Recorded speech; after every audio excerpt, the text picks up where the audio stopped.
The girl left her house to ride a scooter in the yard.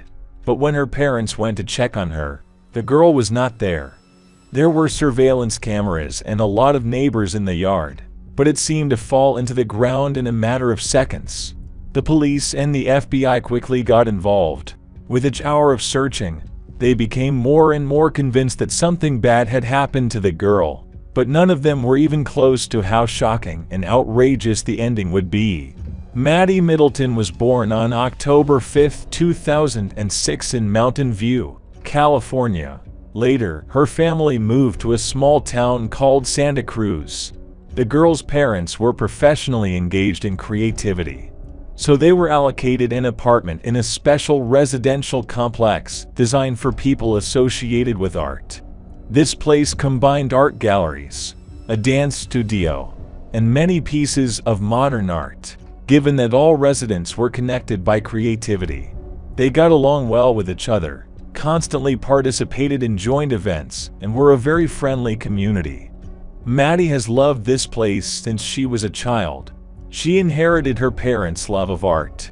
The girl was engaged in dancing, singing, and drawing. She also loved to paint animal figurines, after which she staged performances with them. On Sunday afternoon, July 26, 2015, when Maddie was 8, she was sitting at home with her mom. A friend who lived with his parents in the same complex came to visit her, and they played board games. After that, the girl decided to go for a walk. A few days earlier, she had been given a scooter, and the girl couldn't wait to ride it. At about 4 o'clock, her mother let her go outside on the condition that Maddie would only ride around the house. The girl took her brand new scooter and went outside. There, she drove around the complex, stopping to talk to other children, and generally had fun. About an hour later, her mother went outside to call her daughter home. However, the girl was not there. The woman walked around the house, calling her name, but Maddie was nowhere to be found. Her mother thought she might have gone to visit a friend. The girl knew all the children in the complex well, and they constantly visited each other. So the woman decided to go around the neighbors. At first, she went to the apartments where the other children lived, but Maddie was not with any of them. After that, the mother went around all the other villagers, and none of them saw the girl. With each passing minute, the woman became more and more anxious, and soon she decided to go to the police. It was already dark outside, and her daughter was nowhere to be found. Mom strongly doubted that Maddie could leave their complex. First of all, her parents forbade her to do so, and the girl had never left the yard before. Secondly, she was only 8, and she herself would not have dared to go far from home. The police immediately joined the search. First of all, they received recordings from surveillance cameras that covered part of the territory of the complex. In them, they saw Maddie riding her scooter, and the last time she was caught on camera was at about 5:07 p.m.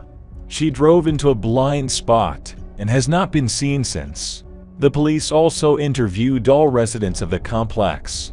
They knocked on every door, asked questions, and inspected their apartments. Given that all the residents knew Maddie's family, none of them asked for court warrants and willingly let the officers inside. Several adults said they saw the girl in the yard as she rode there. The children also added that they had spoken to her on the street.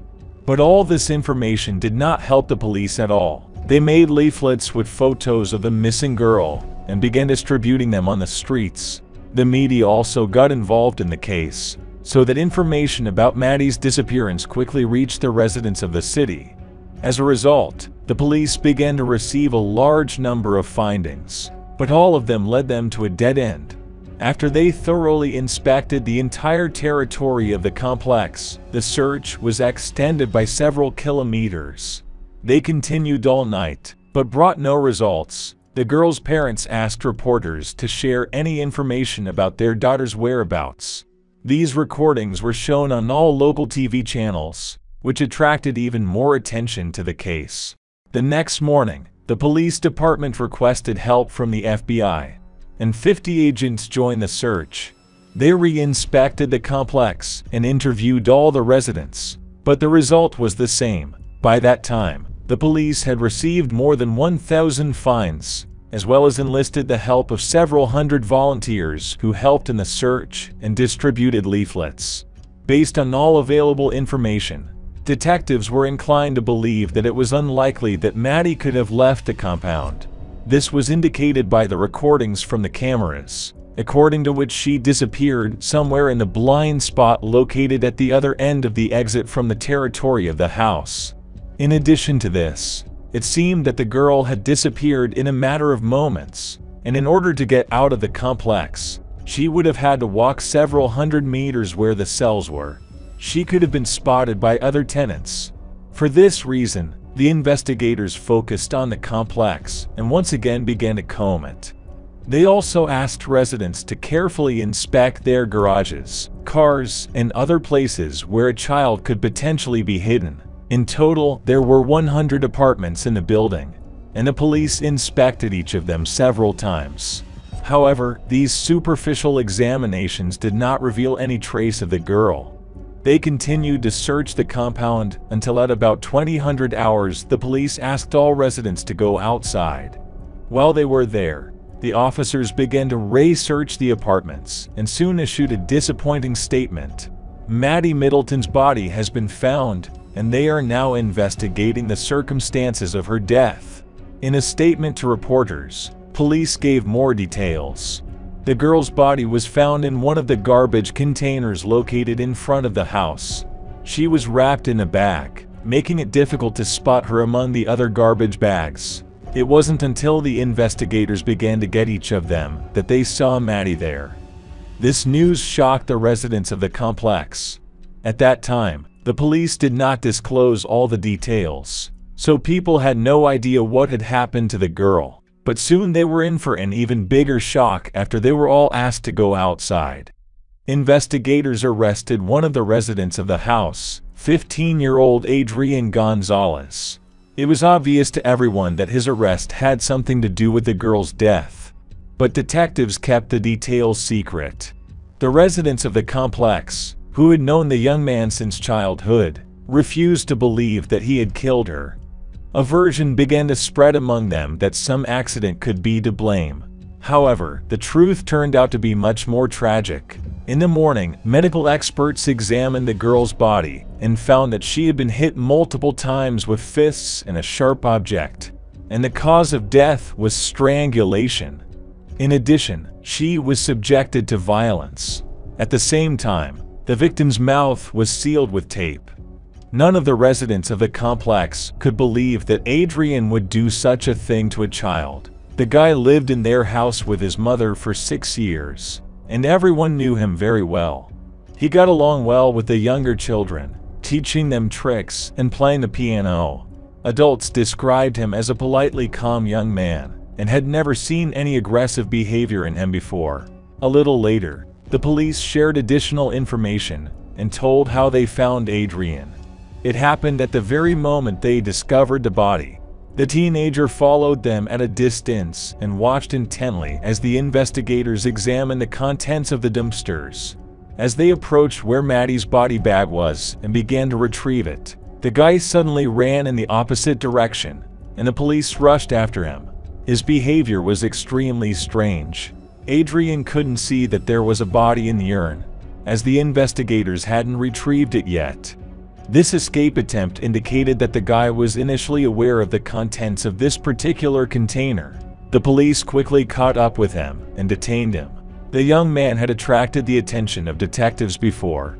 From the very beginning of the search, he took an active part in it, showing more enthusiasm than all the other residents. Moreover, he constantly asked questions about the progress of the case, not only to the police, but also to his neighbors. The guy did it almost obsessively, which led to legitimate questions. After his arrest, investigators examined his apartment in more detail and reported that they had found indisputable evidence confirming his involvement. They did not disclose all the details, because in the case of juvenile offenders, many details of the case are kept secret. Nevertheless, Adrian himself confessed to what he had done during the first interrogation. At first, He denied that he had killed the girl, but after being told about the evidence, the boy began to speak. He said he saw Maddie in the yard that night and spoke to her. The girl was well acquainted with the young man, as were all the other children in the complex. Adrian offered to treat her to ice cream and invited her to his apartment. Maddie followed him without hesitation. When they were at the young man's house, Adrian told her to take ice cream from the refrigerator and then stabbed her. Immediately afterwards, he put the victim's mouth shut with duct tape, tied her up, and subjected her to violence. He then strangled her and put her in a garbage bag. Soon, the guy discovered that she was still alive. Then he took a knife and stabbed her once, tied up the bag, and took it to the garbage can. When the police asked him why he had committed this atrocity, Adrian astonished them with his answer. According to him, he wanted to see the reaction of people to such an act on his part. Digging deeper, the detectives began to realize that the guy only seemed positive and kind. In his social networks, many posts were found where the young man unequivocally hinted at a desire to take his own life. His high school girlfriend said that he repeatedly called her at night and told her that he wanted to jump off the roof. In addition, he once wrote to her that he was planning to do something big at his school. His girlfriend tried to persuade him to seek help, but Adrian wouldn't listen. As a result, she decided to end this friendship. It seemed that Adrian was in serious trouble. Nevertheless, almost immediately after his arrest, the prosecution said that the young man would be tried as an adult and seek a life sentence. For him, this was the maximum possible punishment, although for such a crime an adult could receive the death penalty. Despite his confession before the judge, Adrian pleaded not guilty, so the parties began preparing for the trial. The boy's lawyer tried with all his might to ensure that his client was tried as a minor.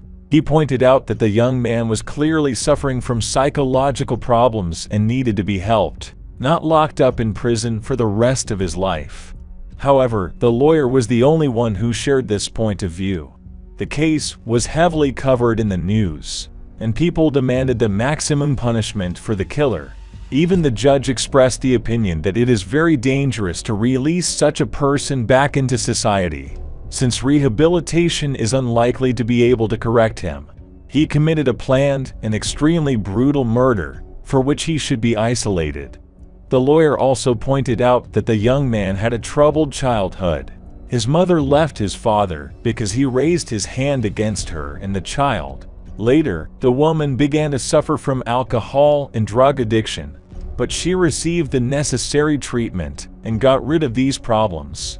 According to the lawyer, such a childhood influenced Adrian, and this should be taken into account in the case. No one agreed with this opinion either. The main reason why they wanted to put him in prison for life was the risk of committing other crimes. And here the childhood of the killer played absolutely no role. Maddie's mom repeatedly cited Edmund Clapper, one of the most notorious serial killers, as an example. At the age of 16, he killed his grandparents, for which he was placed in a psychiatric hospital. After spending 5 years there, he was released, after which he committed 8 more murders. It is noteworthy that the police could not solve any of his crimes until the maniac surrendered of his own free will. Similar fears were shared by almost everyone. As a result, Adrian's lawyer's request to refer the case to the juvenile court was denied. However, there was one unpleasant problem facing the public. While preparations for the trial were underway, the state of California was preparing a new bill that would prevent people under the age of 15 from being tried as adults, regardless of the gravity of the crime. This initiative caused a negative reaction from society, and people repeatedly went to protests demanding a rejection of the bill. Hundreds of people came out with posters that had a picture of Maddie on them. They cited the case as an example of why such crimes did not deserve leniency. The discussion of the bill took several years, and despite widespread public discontent, it was finally adopted in 2018. As a result, the judge in Adrian's case was forced to transfer him to a juvenile court. Although he expressed his displeasure at this fact, This decision caused indignation among Maddie's parents, since now the killer, even in the worst case for him, could receive only a few years in prison, and in the best case, he would be sent to treatment for a short time. The boy's lawyer was also heavily criticized, as he actively supported this bill and talked about how people like Adrian can be rehabilitated. After the transfer of the case from one court to another, the process dragged on for several more years. Now that the killer was no longer facing a life sentence, his lawyer advised him to plead guilty to all charges, including kidnapping, abuse, and murder. Adrian gave a speech to Maddie's parents in which he apologized. He said, "I understand that after the pain, the suffering that I have caused, my words will not change anything. I'm going to work on my problems so that no one else experiences what you went through. I understand. It will not change the fact that my actions have led you to tragic loss and devastation. I only hope that in time you will be able to forgive me for what I did and for the impact it had on you." To the surprise of many, the girl's father stated that he accepted the killer's apology and forgave him. The man said that if he did not let go of this anger and accept the loss of his daughter, he would inevitably be swallowed up in darkness and chose to continue living for his mother's sake. Her mother, on the other hand, could not come to terms with the loss of her daughter. All these years, she suffered from depression, post-traumatic stress disorder, and was unable to work. The judge sentenced Adrian to the maximum sentence that was possible for a minor, since he committed murder at the age of 15. The young man will have to sit in prison until October 2024, after which he will be released at the age of 25. This sentence also takes into account the years he has spent behind bars since his arrest. Despite this, there is a small chance that his term will be extended. Under the law, the court can send a request that the offender remain in prison. However, the probability of approval of such a request is quite low, as the judge himself openly admitted. Most likely, Adrian will be released. He will be placed on the rapist registry, and will also have to pay the victim's family $20,000 in compensation. Finally, I would like to note that the mother of the criminal continues to blame herself for her sins act. She regularly visits Maddie's grave and often sees the girl's mother there. She doesn't blame the woman for what happened and doesn't hold any grudge against her. According to Adrian's mother, he and her became close because they had both lost their children that evening.